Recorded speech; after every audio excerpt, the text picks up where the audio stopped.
看看看没做不了，然后是吃过噻。少生不了这种。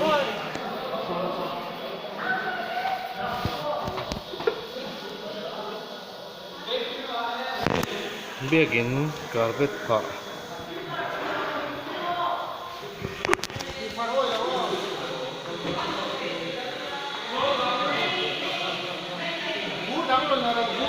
Training rongan hoya.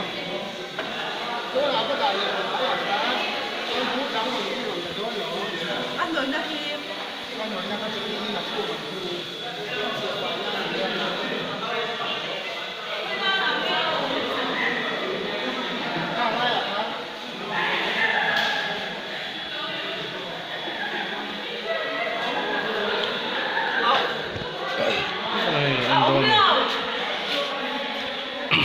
Azol chimpress battery income pui voi somli pakhat na imbu saina tan tua hen ke tripi ten carpet kan pha me ka pukun hatlang ten ni